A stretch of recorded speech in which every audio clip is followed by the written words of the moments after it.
Welcome back to another episode number 64 of the Soup Shoes podcast.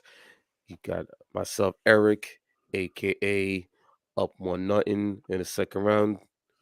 This guy in the background, as you can see, and this guy's taking no names and just laying down the law at MSG. You got Ernest, aka regular ebooks 88. And you got Armani, aka 123 Cancun, because the Lakers lost to the Denver Nuggets in the first round. Speaking of which, the Denver Nuggets are down 0-2 to the Minnesota Timberwolves. We'll get into that for later on in the next segment. But first, we're going to recap the first round of the NBA playoffs. Um, ended the first round of playoffs ended this past weekend. We had the Celtics beating the Miami Heat in 5 games, 4 games to 1. You had the New York Knicks surviving a 6-game slugfest against the Philadelphia 76ers, 4 games to 2. You had the Indiana Pacers beating the Milwaukee Bucks with no Giannis and no Dame in 6 games, 4 games to 2. And you had the Cleveland Cavaliers surviving the Magic in the first round, 4 games to 3, that ended on Sunday. In the Western Conference, you had the Pelicans, you had the Oklahoma City Thunder sweeping the Pelicans 4 straight. You had the Denver Nuggets beating the Lakers for the second straight year, 4 games to 1 in 5 games.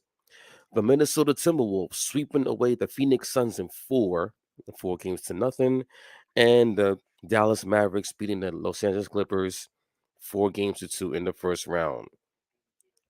So with those results, you have in the second round, which start what's one of the series that starts tonight. Well, actually, it's going to start in a few. The Cavaliers and Celtics.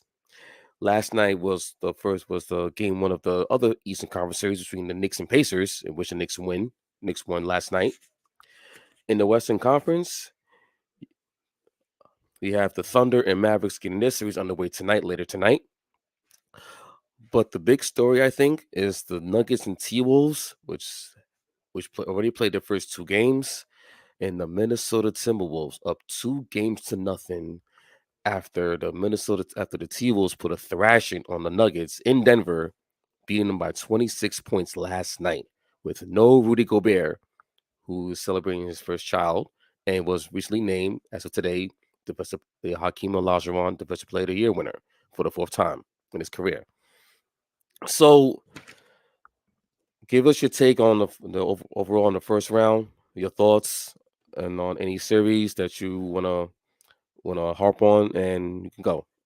Ernest, I'm gonna start with you. Um, And I know you I want to start mean, with the Lakers. I mean, all the series kind of turned expected.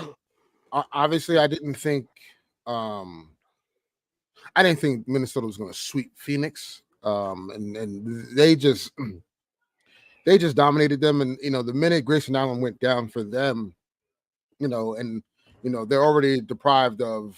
Wait, we got Josh here. Yo, in Cancun with KD right now. What's good, yo? Yo, we love we. Take me there, 5. Take me there, 5. Oh my God. I think Josh is frozen. But Take me there, 5. I didn't expect them to sweep Phoenix. But also given the fact that when Grayson Allen went down, and Phoenix being deprived of depth, so to speak, because the cap situation and having those 3 guys on max deals, it really showed. And from a defensive standpoint, there was nothing they can do offensively. It was a lot of ISO basketball. And the Minnesota really put their stamp on why they're the best defensive team in the league. Then you go. What's up, John? I'm back, bro. Listen, man. We live here with KD. He's in some other suite over there. I just saw him and we just waiting for it. We was having a conversation, waiting for Kyrie to join us. Hopefully after this series, Kyrie will join us. Harden ready on his way. So, we having a little, Brooklyn Nets get together down here. I don't know who's hating worse, you or Ball. He got it from me. He got the game plan from me. I'm not gonna lie. I've been showing the hate all season.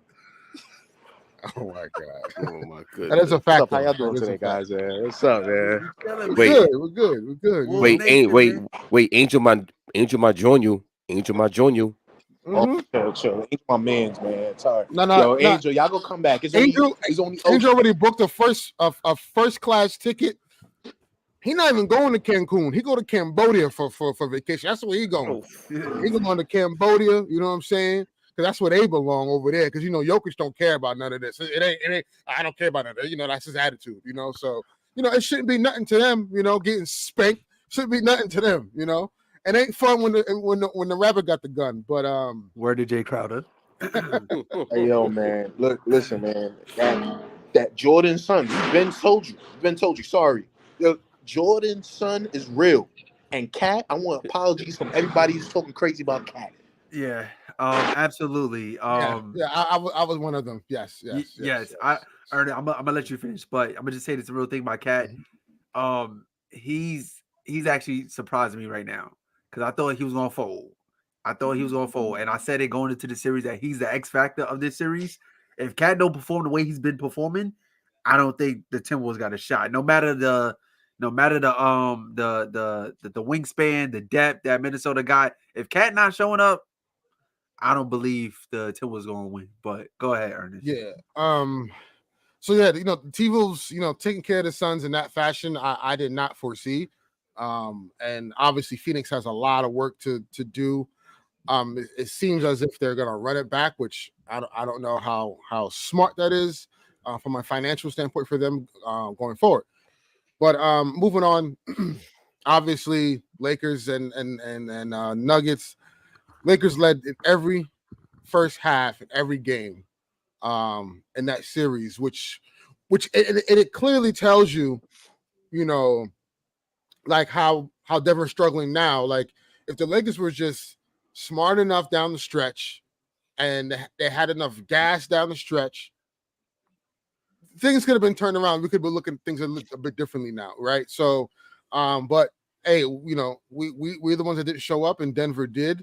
And we clearly took some of their legs in that series, though, because you could clearly see when they're playing against a team like the Minnesota Timberwolves, they look gassed. They look outmatched. They look out. It's just like out hustled, and they don't. And they look relatively sloppy now. It looks like they don't have a clue what they're doing on offense. Jamal Murray's in hell. Yeah, he is. He certainly is. Certainly is. And then for the rest, I kind of expected. The Clippers. I didn't see them beating Dallas. Whether they had Kawhi or not, in my opinion.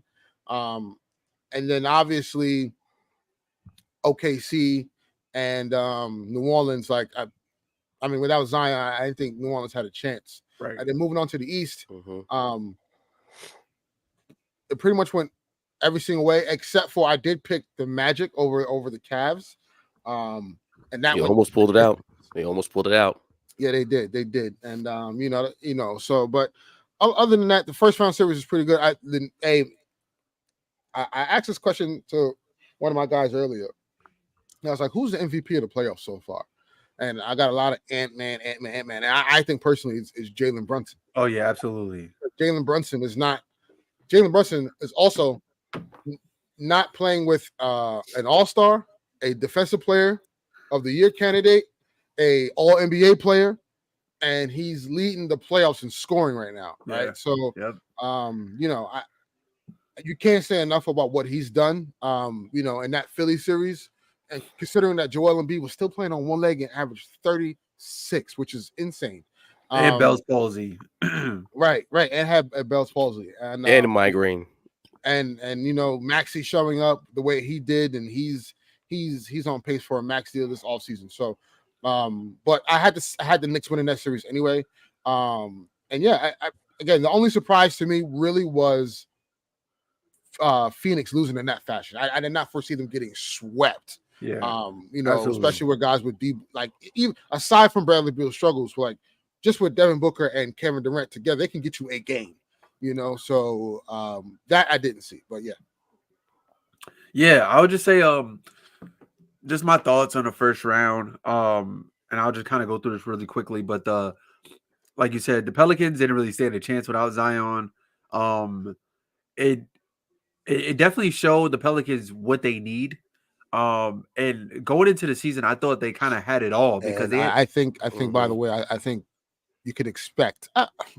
Well, you can never expect it, but I would highly assume that Brendan Ingram will be traded this summer. yeah, and exactly that was exactly where I was going because he struggled a whole lot, um and I don't think he's used to like being the guy on the team, like in the number one option on that team, because obviously it's supposed to be Zion, but Zion was hurt, and of course Oklahoma was able to capitalize that. Moving on to Dallas and the Clippers, especially without Kawhi, I didn't think that the Clippers stood a chance. And plus, we know of Paul George and James Harden playoff shortcomings. So that was it right there. And y'all know that Kyrie's actually 13-0 in elimination games. Like that's an impressive stat. That is a really impressive stat. And I'm glad that Dallas I'm is going to showing tweet that that right now. That is highly impressive. that is an impressive stat. And I didn't really believe in Dallas. Like, Wait, hold on. No, he's not 13-0. He can't be. what in elimination games? No, they said closeout games. In clinching games. I guess when they're up. In the clinching games, yeah. Yes. Clinching games. I'm Yes, like, Yeah, in clinching I'm like, games, he yeah. did get swept with the Nets. Yeah. So he's 13-0, and when he's up to clinch. Yes, Okay. yes. I worded it wrong. They cut you in there real quick, man. Yeah, facts. But yeah, shout out to Dallas, one of the best defensive teams of the league. And who would have thought, right? Because of their personnel, right? You got Kyrie and Luka leading the ship. But then you got guys who's not really that notable for their defense, playing defense and holding down the fort. You got PG Washington, David Gafford, who they pick up in trade, and it's been working out really, really well for them. And that's something that you really called out, Eric, on our last episode, that the Clippers are going to have struggle. They're going to struggle with these guys because they got big wing defenders and guys who can rebound too. And So you saw what happened exactly without Kawhi Leonard. Right. So you got Derek Lively, who's been playing great basketball, and Daniel Galford, like just digging deep and able to get that W. But they're gonna miss Maxi Kleber with the dislocated shoulder in the next series. I don't think he was much of a factor, to be honest with you. I don't think so. Just another rotational guy. No disrespect, but that's just what I see about him.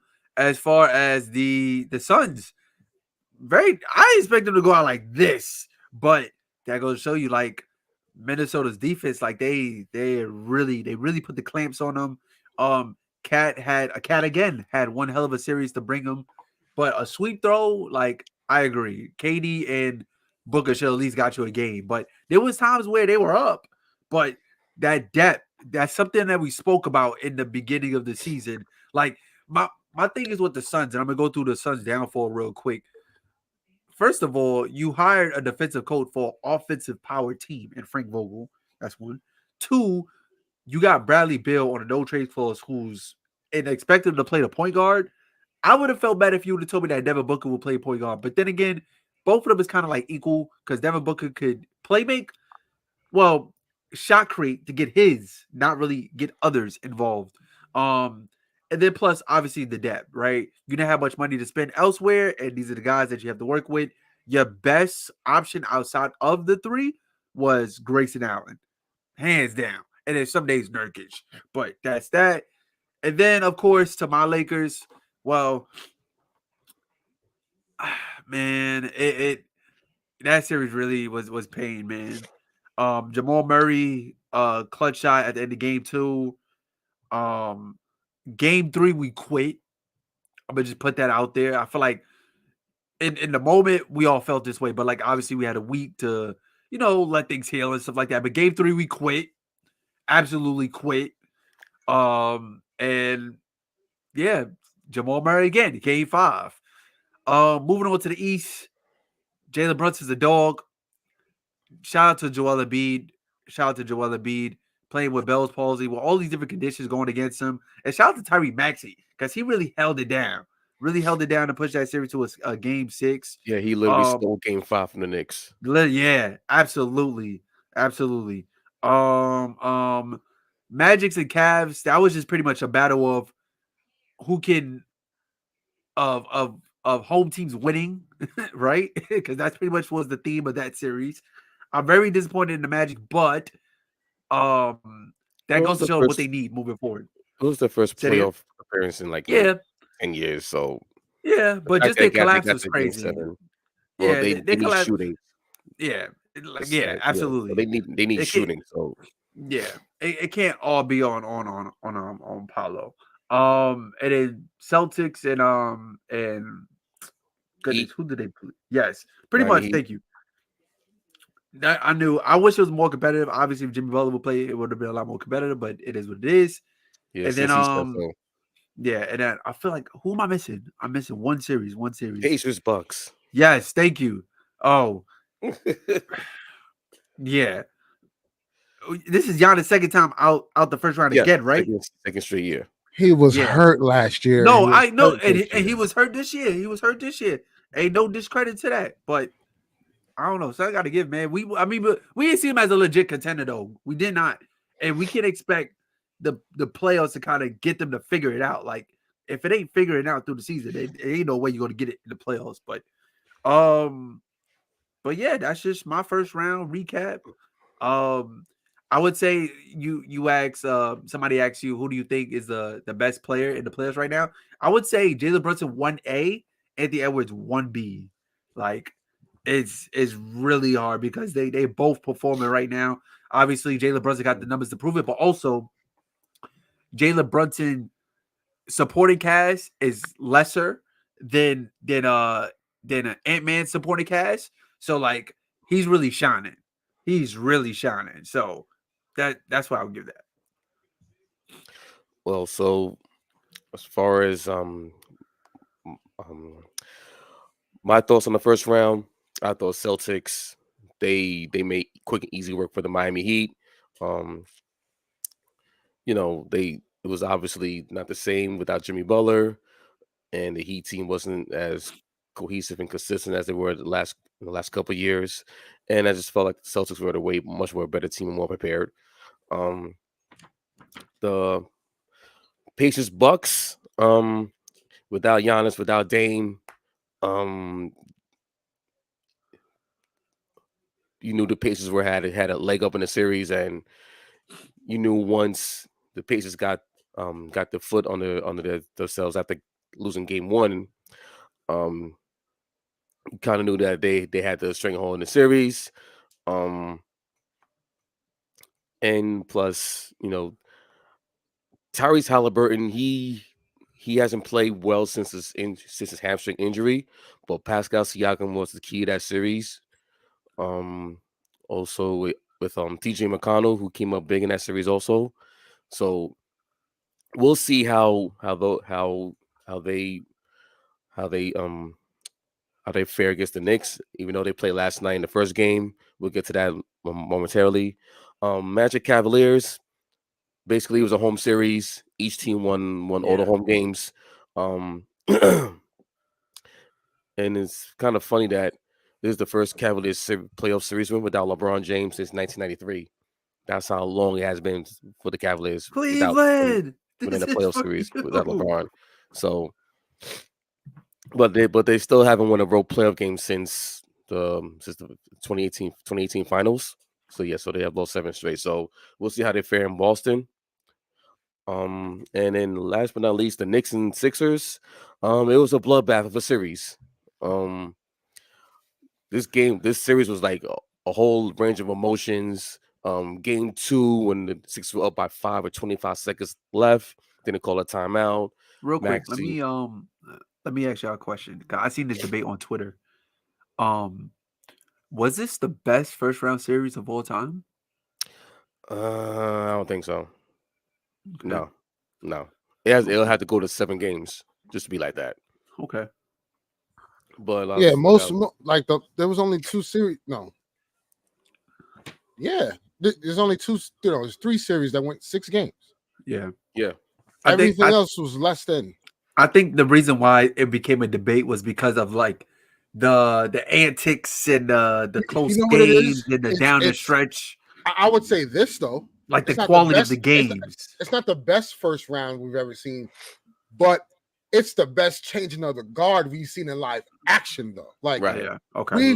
we've seen the decline of Kobe, Jordan. You know, like we saw those declines, and like, but like that the turnover to the league wasn't like as like, oh, these guys are taking it. You know what I'm saying? Like the guys like Ant-Man and you talk about the SGA, Luca, like these guys are like, no, we're I don't care what type of caliber player you were or are, we're beating you in the playoffs, and we're taking that limelight from you guys. Like, Yeah.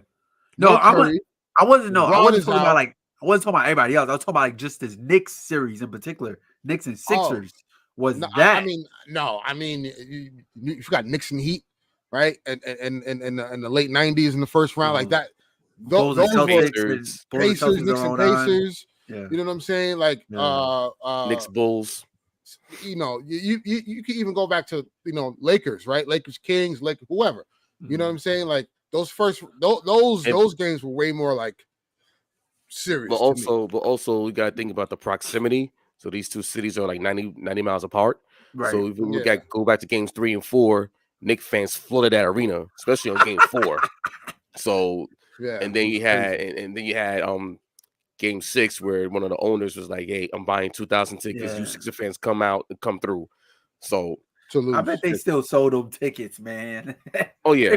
Oh, yeah.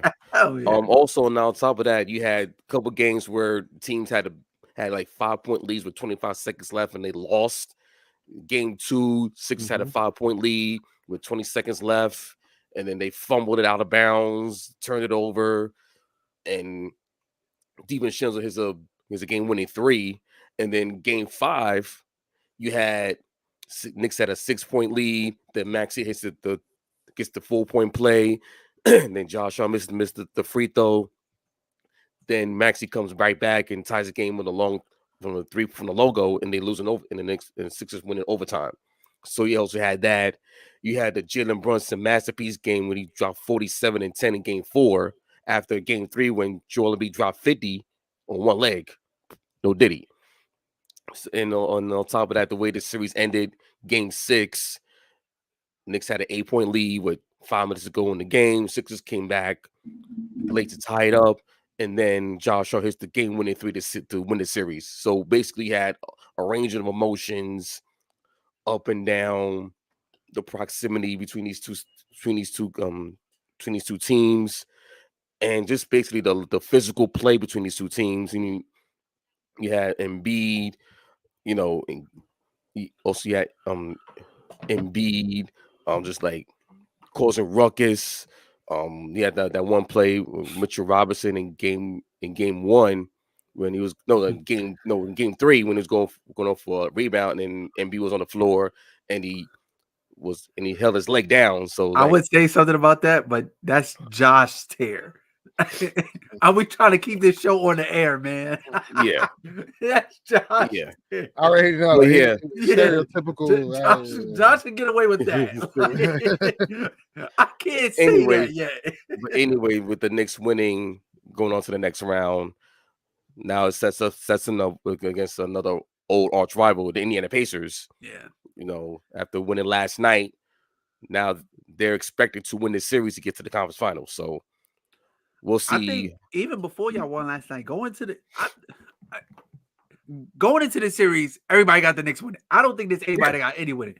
The only way I'll say Indy wins, only way, is if, and I've been saying this to my homies all week, if Halliburton plays the way he plays leading up into the in-season tournament, they win. Because Hallie was on fire. Last night, he only scored 6 points and had 8 rebounds. That's not going to get it done. He ruined my parlay. The issue is Indiana is they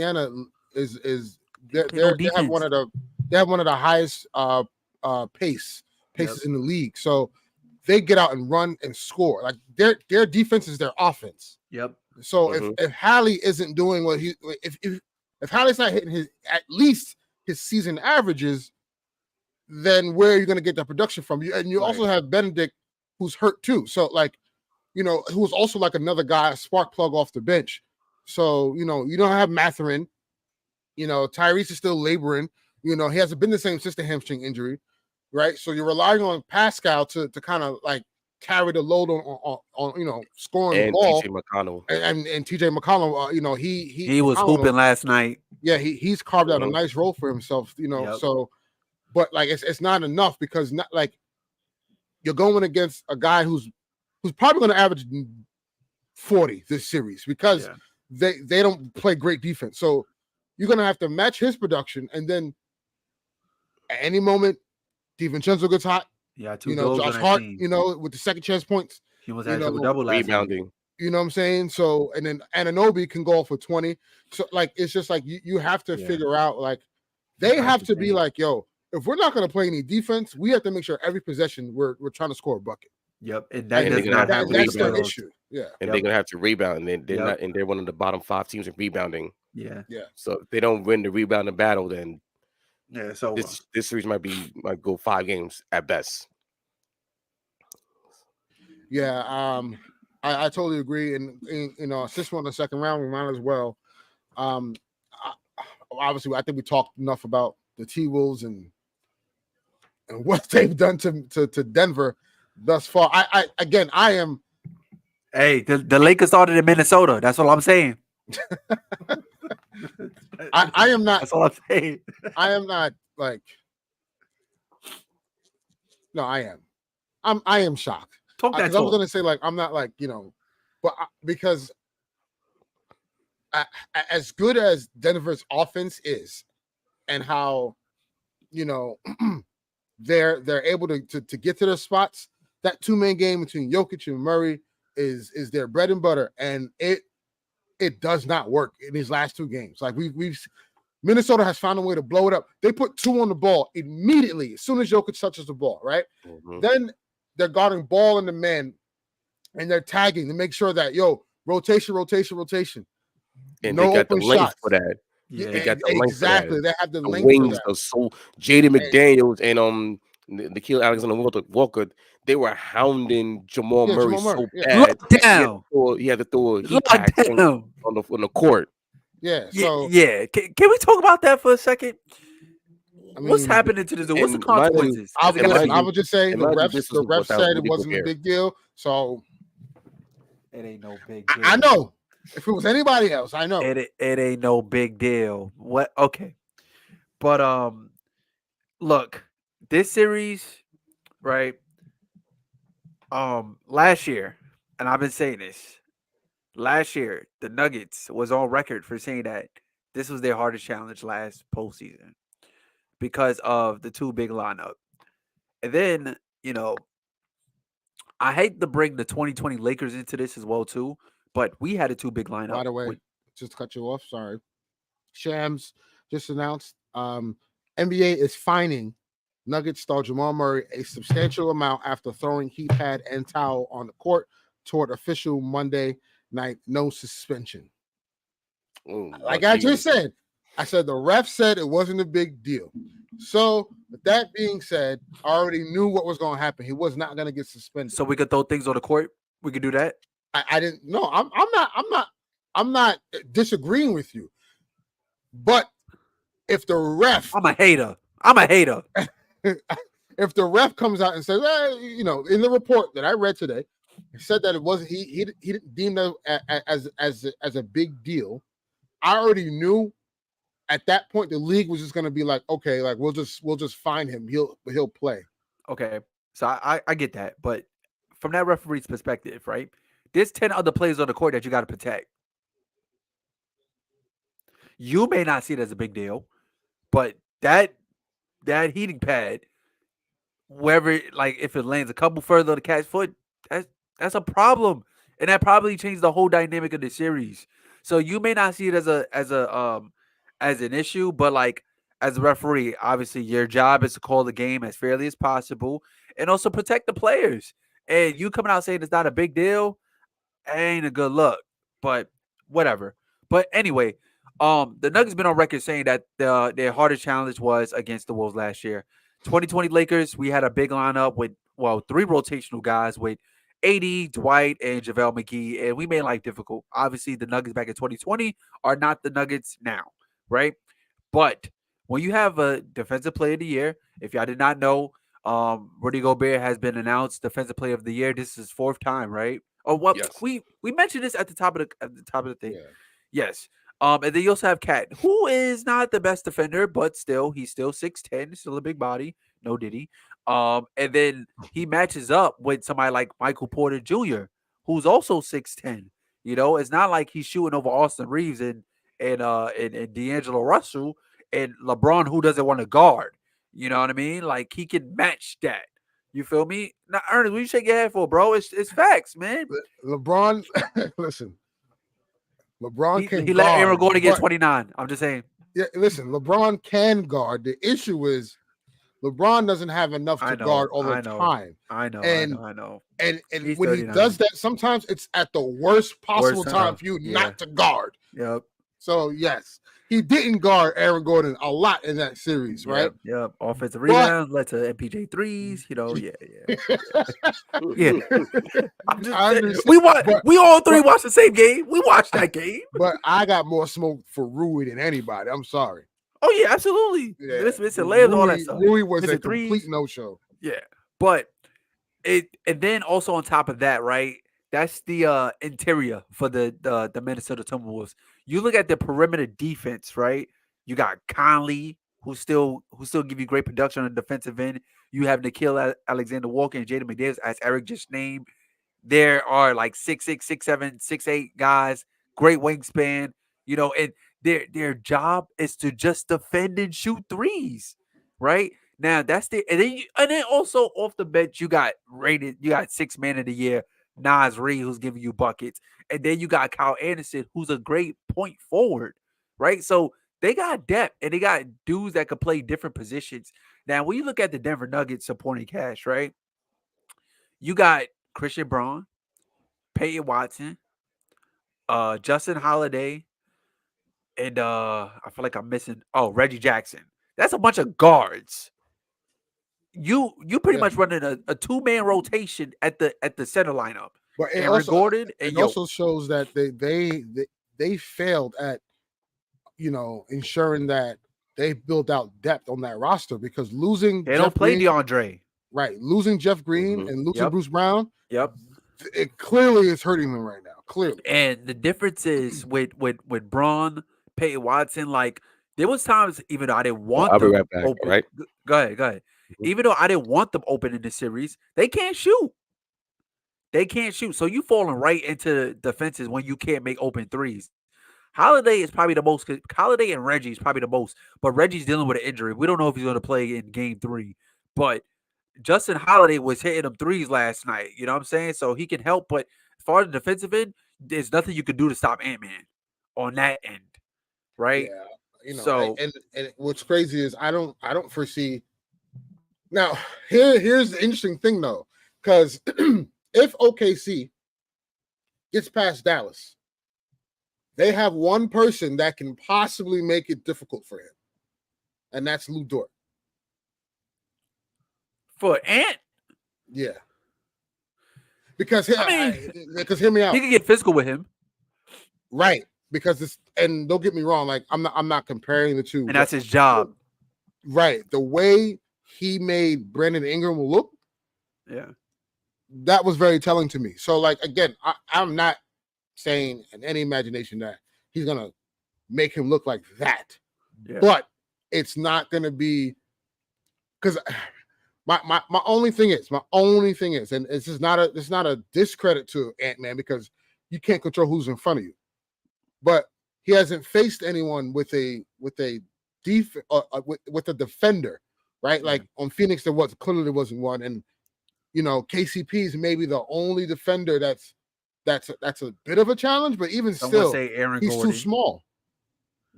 Some would say Aaron Gordon, because Aaron Gordon has not even attempted to guard him one-on-one. I mean, well, he has. I'm lying, but like, and when he's tried, it's a boom, boom, side step, jump shot. He's been giving him buckets his last season too. So right. So Lou Dort maybe something that'll look very interesting if they get past obviously Dallas, which that's going to be a tall task, because I think that series is going to be very exciting. Yeah, absolutely. But I didn't see, even say what I, recap what I said about, the Timberwolves having the advantage over the Denver Nuggets. I didn't expect them to be up 2-0. I didn't expect the Timberwolves to be up 30, damn near 30. Right. I didn't expect that. I did not expect that at all, But moving on to what we got. We got Dallas and the Thunder. What y'all think about that? This is going to be a very interesting series because obviously they have one. It'll be it's three guys that you really have to worry about from an OKC standpoint, right? SGA, Jalen Williams, and Chet. Those are the three go-to guys, right? So versus Kyrie, Luka, and probably I would say PJ Washington, right? So obviously, I think the matchups are going to be very interesting. Do you throw Luke Dort on Luka, or do you throw Luke Dort on Kyrie?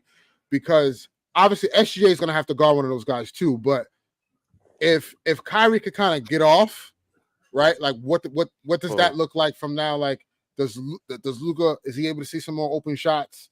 Because I think personally this is a Kyrie series. Yeah. Just because, and don't get me wrong, Luka in his career averages 28, 8, and 8 against the Thunder. You know what I'm saying? But the flip side is Dallas has bigs they can throw at Chet. After Chet, there's no bigs for OKC. You got the other Williams. Right. Yeah, you got to throw the other Williams in, or you don't play big. Right. You know what I'm saying? And I think Davis Bertans is your backup big. So it's like he's not a center. Yeah, so it's interesting to see what's that going to look like and how Dallas will expose that. Are you bringing Chet out the paint, right, on switches, to kind of get those lobs, so that Lively and Daniel Gafford are getting open for those shots. So it's going to be very interesting to see. Shea, I think, is going to be able to do a good job of getting what he wants in this series. Because they're probably going to throw Josh Green on him, to start. But it's a toss up. But I think the reason why the Mavs win the series is because the bigs that they have. I think that's the trump card right there. Yeah, and I think this series will show Oklahoma, like, obviously Oklahoma.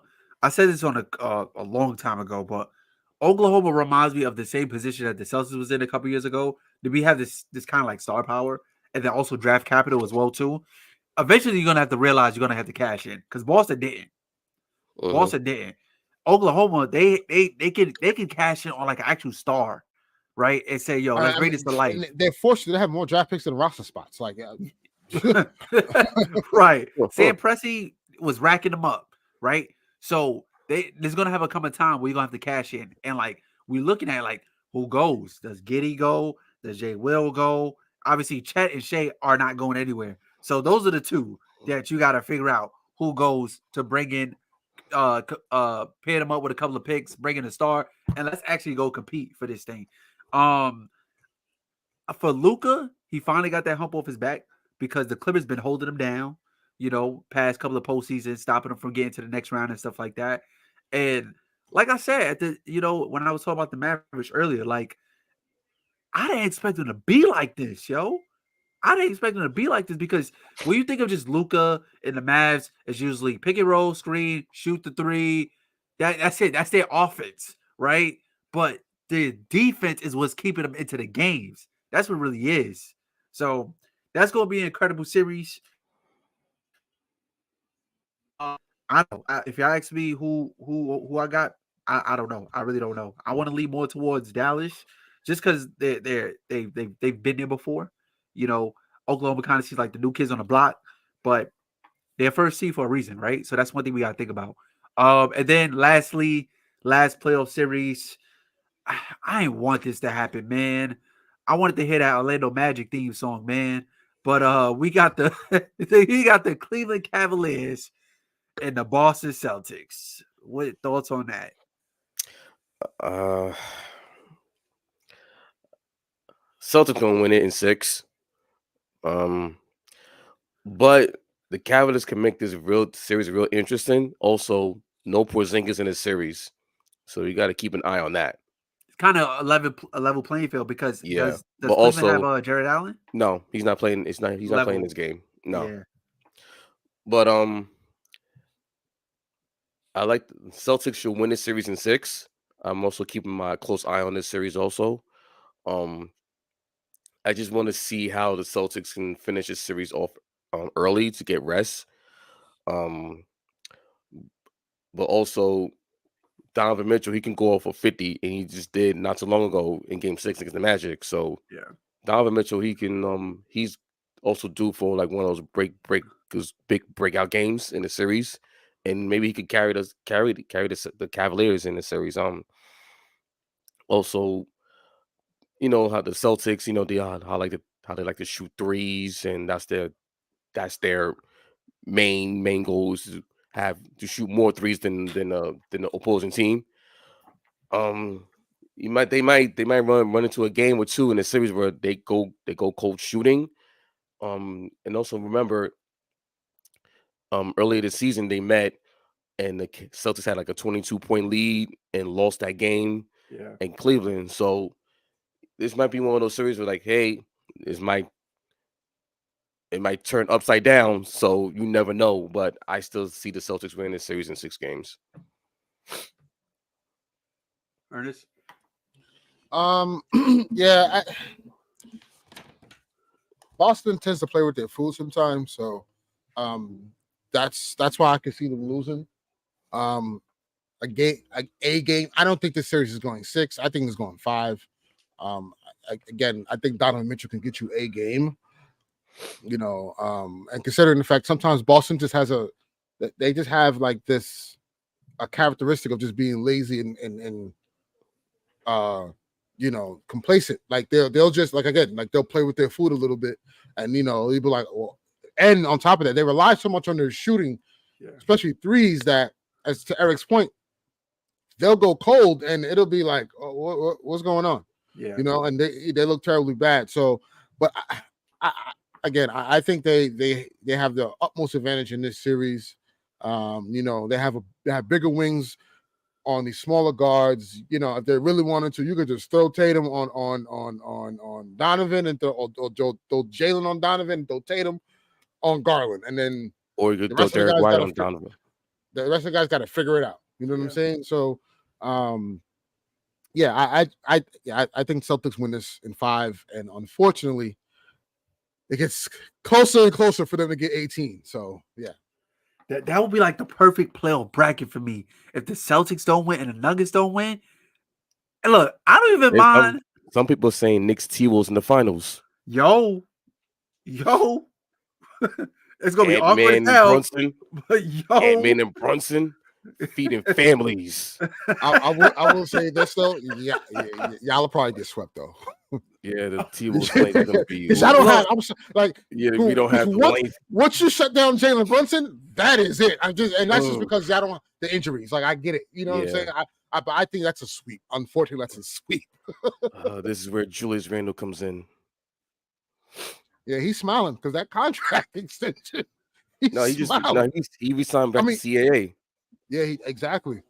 So, I mean, yeah, but we'll see. I just want, man, I want the Knicks to. I feel like even though the strength that y'all making the conference finals, New York City's gonna burn. Like, yo, I said this the other day.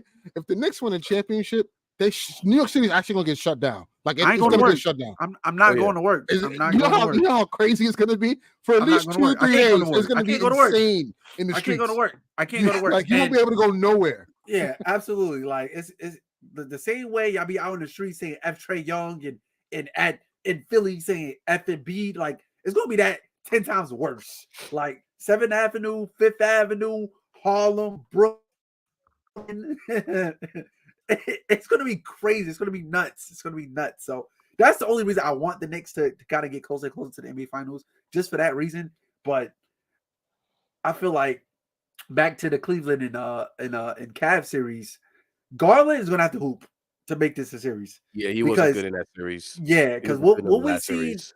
what we see Donovan do against the Magic, especially in what was that game Game six? six. Game six. He Game scored six. the entire team points in the fourth quarter. He had 50. It still took an L. Mobley wasn't doing what he was supposed to do. Max Strus, this Houdini act disappearing, coming back alive in the second half. It's like after Spidey, who else? Who else? And I hope Spidey see this to see like, yo, I'm hooping, and here we go again, right? This is this is a team that we supposed to beat, but we in a game 7 with them, right? And we fighting for our lives right now because before the half they was down 18. The Cavaliers was down 18, and Spidey was hooping. So, and then also you got what's Cavs coach Bickerstaff? Yep, GB He's Bickerstaff. coaching for he's coaching for his job right now. So if they would have lost, yeah, he's out of there. I mean, either way, he's still out of there. But I think Spidey, I think this is his last run with Cleveland. I don't see him returning because of like what's going on.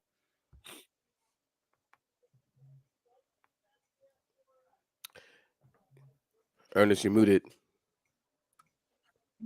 Yeah, I agree. We'll see what happens with that. Before we end, I want to get to the last segment though. Awards. A lot of awards that went out in the last couple weeks. Obviously, we had Coach of the Year. We had Defensive Player of the Year that was announced today. Sixth Man of the Year, Defensive Player of the Year, Rookie of the Year, Clutch Player of the Year, which was insane. We also had, if I'm not mistaken, Teammate of the Year as well. So, Yeah. what do you guys thoughts on these awards? Who didn't deserve it? Who should have gotten it? If you disagree with someone who didn't deserve these awards. So, Armani, you want to go first? So Wemby was obviously a no-brainer, right? That was a no-brainer. Nas Reed, that was nice. That was cool for him to win that. Clutch Player there. Who won that? I know it was Steph between Curry. Steph. It was between It was Steph, DeMar DeRozan, and Shea. SGA. Yeah. SGA. Okay. All right. That was cool. I feel like I'm missing. They didn't announce MVP yet, right? No. Okay. All right. So Defensive Player of the Year. Obviously, who I want it to be, right? We just got packed up, but whatever, man.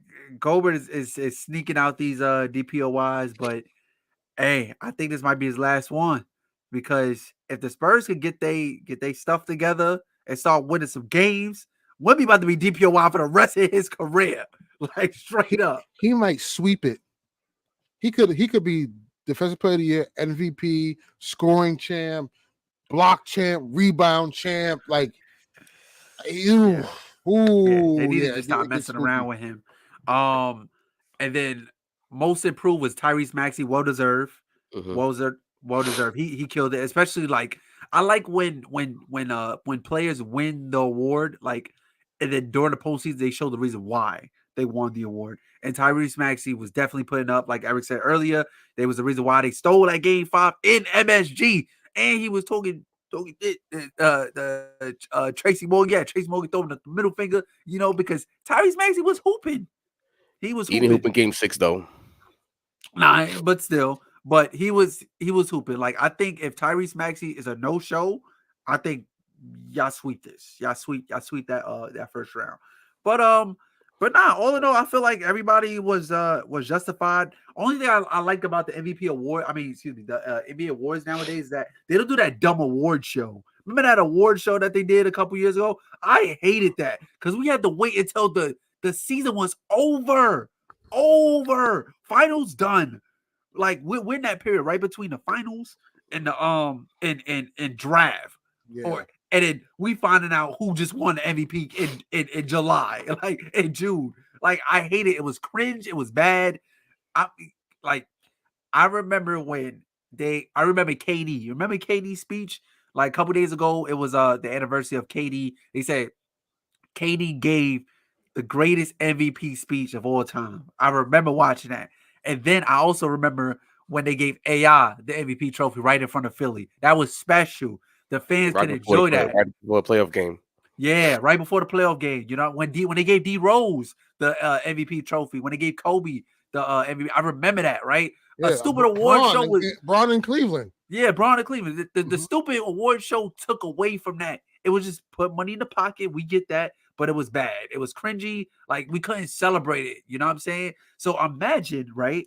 Imagine if they gave SGA MVP award. Oh my God. In Oklahoma, yo, that will go crazy. You see the way they be balling, like they go crazy with that, bro. So, but no, I think everything's well deserved. MVP, like I think man, it's real difficult now, yo. It's like now I don't know. I really don't know for MVP. I don't know. You can make a case for three guys. I mean, they are the three guys, you know, but I don't know because like SGA, my front runner was SGA. You got SGA, Ant-Man, Jokic, Luka. My front runner was SGA. Brunson, you know, like you can make a case for any of those guys. But yeah, I think now the only thing I would say though is like we got these dumb awards now. Go ahead, Eric. Also, don't forget all NBA team is coming up. Let's talk about that. Which because I think there's gonna be some players that are gonna be left out of the first and second team. Well, my first team is your center is Jokic, and this time it's positionless. Yeah, so it's just 5 players. So it's Jokic, SGA, Luka.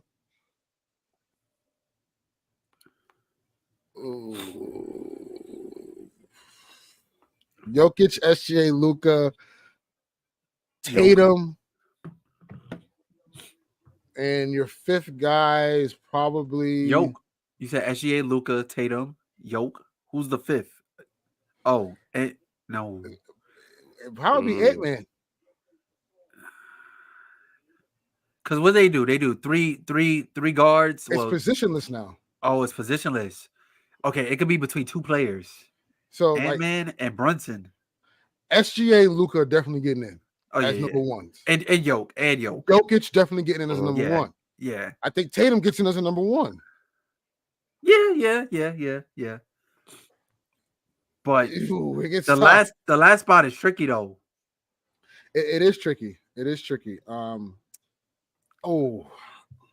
feel like I'm forgetting somebody though. Giannis? No.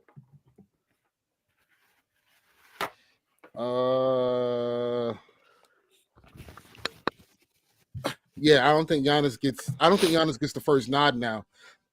If Giannis doesn't get the first nod, then I think you go Jokic, Tatum, Shea, Luka, and you gotta go Brunson or Ant-Man. Those are that's the split. And then the second team, you got AD, KD, Braun. But the split, you got to put one of those in the first team and then one other one on the second team.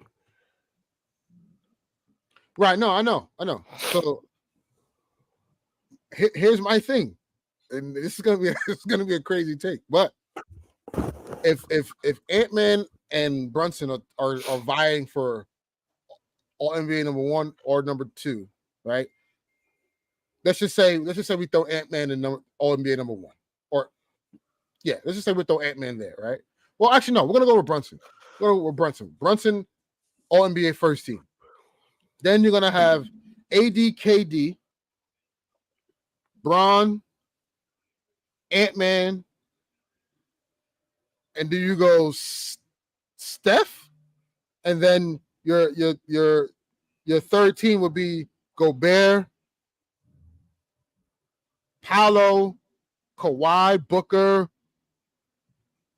and Halliburton, like, Hmm. like it's because What again, about like, Donovan Mitchell? right, or Donovan Mitchell instead of Kawhi. I don't know. It's gonna be interesting to see how that turns out to be though. Hey man, well, like to Eric's point, all NBA should be announced pretty shortly.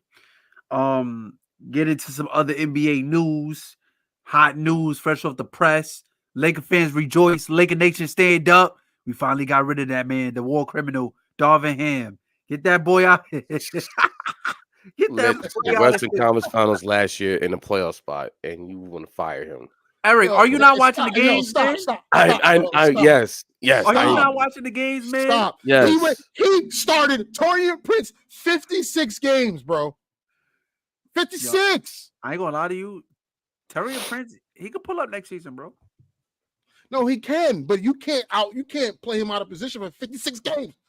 56. He's taking more shots than D'Lo. He's taking more shots than Austin. The dude put Austin and D'Lo on the bench. He didn't start an all-way lineup. It was AD, Vanderbilt, LeBron, Cam Reddish, and Torian Prince as a starting five. Yeah, so come on, man. Come on. Yeah, both teams are playing hard. Salute. Go hard on them dudes. Like, what? Draw up a play, bro. Look. Yo, LeBron, should I call a timeout? Yeah, right. Ernest, you glitch, by the way. You're frozen. I know. I listen. The Saginaw Strong team put me in a pack. That's what's happening right now. But for the past couple of days, ever since the fire happened, I've been getting questions like, who should be the coach? I'm like, yo, hey, if that role is available on Indeed.com, I was gladly sign up for that role. But I'm hearing theories of JJ Redick, and I'm like, yo, JJ really got y'all convinced for real, because like, the Charlotte Hornets were interviewing him. I think that just kind of died because we haven't heard any update about him. But the kind of like the writing was on the wall, because him and LeBron have a podcast together, and JJ Redick is showing LeBron what the spots he will put him in, and they discussing like two basketball nerds just having a conversation. So they say he's still a candidate. The Ty Lue, I don't really believe that he's still a candidate, because isn't he due for a contract? He's still on contract with the Clippers. Like yeah, what? He has 1 year left on his deal. And what's crazy is that like the Clippers could say, all right, we're not going to extend you. You can look for a job, but because you're on the contract, they can block you from certain interviews. So he could be blocked from even interviewing for the Clipper job. Knowing them, that's what they will do. That's why they played it. They're no longer playing crypto. Well, excuse me. They no longer play in Staples anymore. So go have fun at your new arena. I ain't gonna lie, that new arena look lit. I ain't gonna lie. But anyway, though, be full. The wall is gonna be full of toilets. The wall, right? But all in all, though, like I don't know. They're saying also Mike Budenholzer. I don't know about that either, because Darvin Ham came from the same tree. So I don't know, man. I really don't know. I've heard a couple names. I don't even remember, to be honest with you. I was just like, I don't know.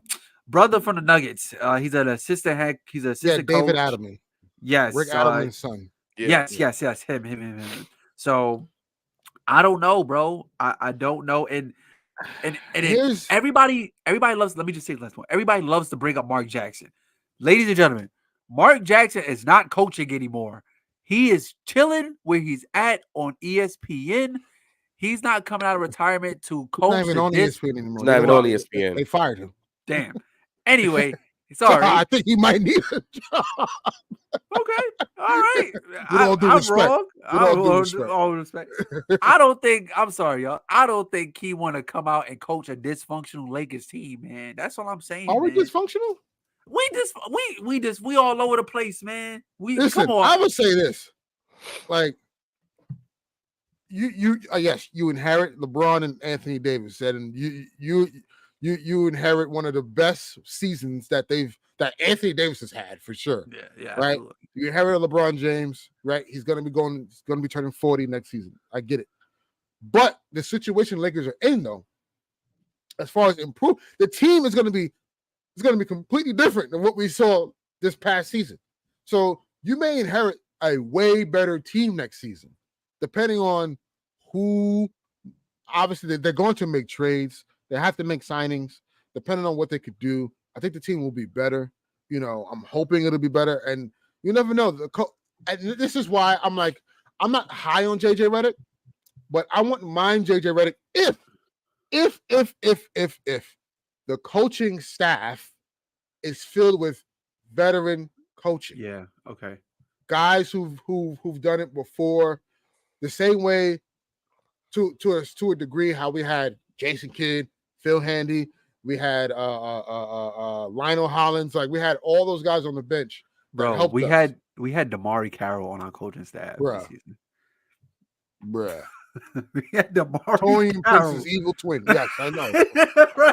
right. Him, Jay Crowder, and Torian Prince. They all step in the same tree, do the exact same thing. So yeah, and that's because they let Darvin hire. Anyway, yeah. So and that's the only way I'm like, okay, I'm good on JJ, because at the very least, JJ is gonna have the ear of LeBron, and the veteran coaches can have everything else. You know what I'm saying? So we'll see. I don't know.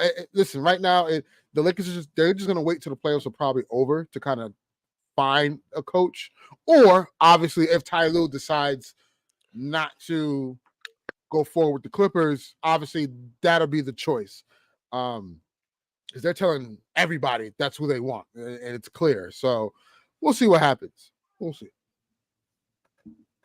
But I think that's it, guys. Yeah, good timing. I think that's it. Yeah. As you know, the second part of the second round kicks off tonight. We have Cleveland and Boston actually playing right now. The score is 47-34. As I predicted, man, I think I Cleveland has no chance in this series. And then obviously tonight we have Mavs at OKC, which is going to be very good. So tune into these playoffs. And also, let's not forget, because preseason done kicked off already for the WNBA. The WNBA has kicked off. So please make sure you're tuning in. You know what I'm saying? I believe also they're going to be streaming on Disney Plus now too for the WNBA games, which is going to be great. Again, the more content that's put out, the league is getting better. The league is getting better. Already, the clips been everywhere. They got the Clark's been cooking already. Private charters now. Yeah, they announced that today, which is like it's 2024. What are we doing? So all them keyboard warriors, downplaying the W and stuff like that, like it's happening. Yeah. It's happening, and it's happening quickly. You know what I mean? Like prices are going up for tickets. Like we looked at prices the other day, for when the Liberty played the Fever, it would look like NBA prices. So we're not doing that. But it's only going to rise every year. So yeah, but we got our eye on Liberty and the Chicago Sky. So yeah, and Cardoso. So that's gonna be hopefully she'll be back, because she's out with a shoulder injury 4 to 6 weeks. So she won't be playing in season opener either. Okay, but it kind of gives Angel to do your thing. Yeah, do your thing. And she's already been in her preseason games. Has already been killing. So but the W is here, yo, for real. Yeah, it's here. Make sure y'all tune in. Don't miss out. And on that note, I'll holler at you guys, man. You guys be good, be well, take care of each other, and let's go Wolves and let's go Knicks, man. Wolves Nation. Well, he said, "Take me there, 5. Take me there, 5. Take me there, 5." Yo, y'all be easy, man.